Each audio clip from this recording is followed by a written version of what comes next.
Good morning, UTC community. Based on the red pen copy, I have entitled my sermon as Wickedness contrasted with justice. Let us watch a short video before we step into the devotion.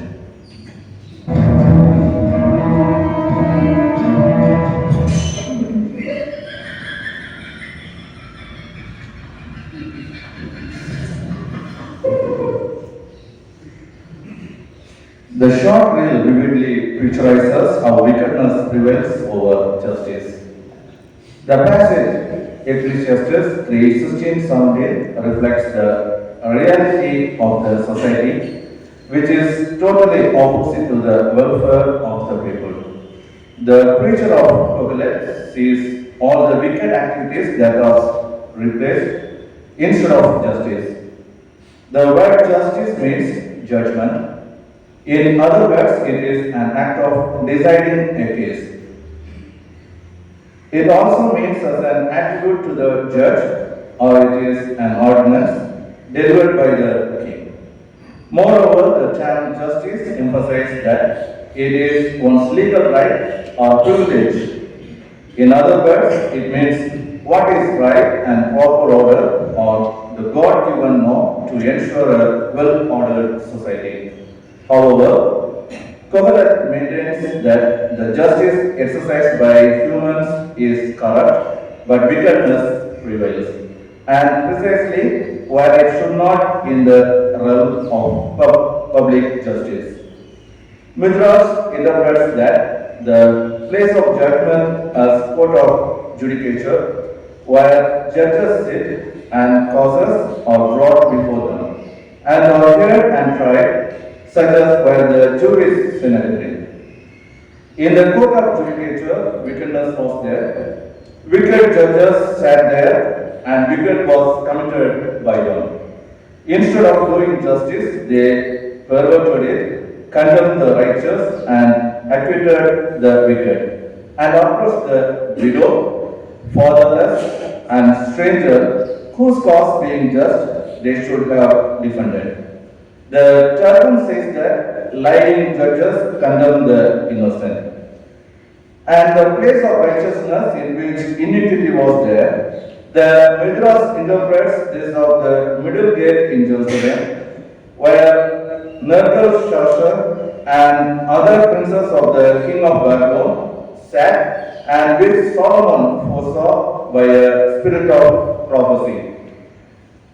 Solomon had observed a great deal of this kind in reading the histories and annals of nations, knew that much of this sort was practiced in other countries, and had seen a great deal of it in his own, done in inferior clothes, and by the subordinate officers. And though he was a wise and righteous prince, yet was not able to rectify all these abuses for want of sufficient proof, which yet he lamented, and it gave him a concern. The preacher is stating own personal experience of what goes on around him. It is true that in Solomon's later days, disaffection secretly prevailed, and the people felt his yoke grievous. 1 Kings 12:4. But there is no evidence of the existence of corruption in judicial courts or of the social and political evils of which he speaks in this book. That he had a prophetical sight of the disasters that would accompany the reign of his successor, and endeavors herein to provide consolation for the future sufferers is a pious opinion without historical basis and cannot be justly used to support the genuineness of the work. The observation of the preacher of Kohelet was naturally directed to the state of society in his own times and in his own and of the neighboring countries. Local and temporal peculiarities do not, however, destroy the applicability of the principle to human life generally. Wickedness was and is discernible wherever man is found. Unconscious nature obeys physical laws, brute nature obeys automatic and instinctive impulse. But man is a member of rational and spiritual system whose principles he often violates in the pursuit of lower ends. Recently, the Namibian government announced to kill hundreds of its wild animals, including elephants, hippopotamus, zebras, for meat. The government made this decision of hunting animals in order to safeguard the human beings at the expense of the lives of animals. It is because of the inability and the corruption made by the power structures, yet the government blames nature for not having rain for months.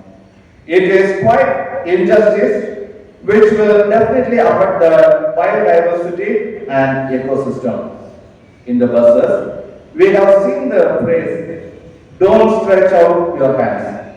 In fact, it must be written in every government office and religious institution, particularly in the churches, because bribes, scam, injustice, etc. are happening without any hesitation.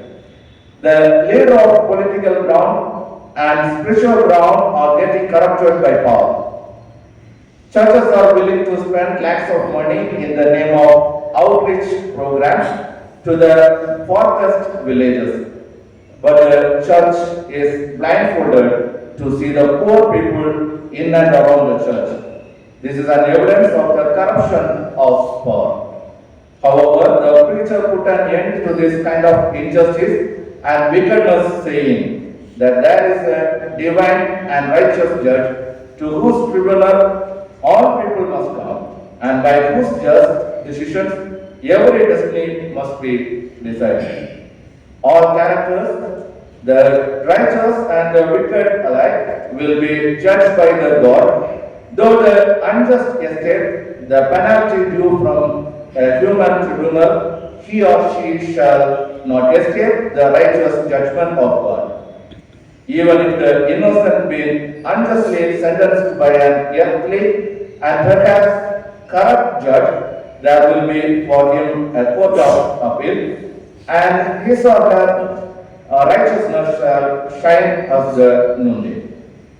All kinds of work shall meet with retribution, not only the acts of private life, but also acts of a judicial and governmental kind. The unjust judge shall meet with his or her recompense, and the wrong and the persecuted shall not be